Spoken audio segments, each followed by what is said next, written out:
Yes, ano? 99 pa, nakaisa na tayo. Pareto.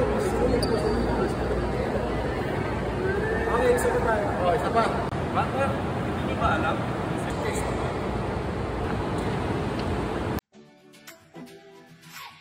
Kay Senator Joel Testament. Ooh! Shooter pala si Senator Joel, no? Ang galing pala mag-basketball ni Senator Joel, astig! Partner, hindi niyo ba alam? Si Senator Joel, 100% performance level yan pagdating sa basketball. Ganon din sa trabaho. 100% din ang maasar mo kay Tess naman.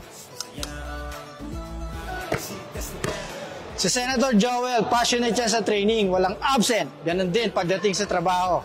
Perfect attendance sa Senado. Walang mintis, yan si Tess naman.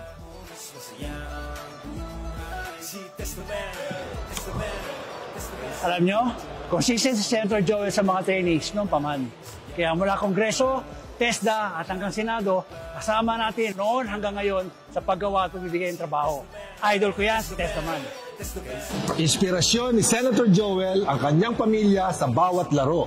Ganon din pagdating sa trabaho. Pamilya niya ang bawat Pilipino, kaya pinaglalaban niya na mapangalagaan ang bawat kapakanan natin. Katuwang natin sa buhay, yan si Tess naman. Yes!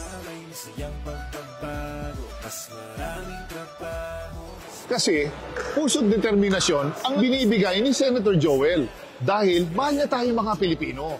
Kaya wala siyang inaatrasang laban, lalo na ang pagpasa ng mga batas. Ganyan magmahal si Tess naman. Ako, suportado ko si Tess naman. Kami, buo ang loob at pagtiwala namin kay Senator Joel Villanueva. Dapat iboto at muling sa Senado. Number 61 sa balota. Yan si Tess naman. Testamento ng Nueva, may masayang pagbabago. Mas maraming trabaho.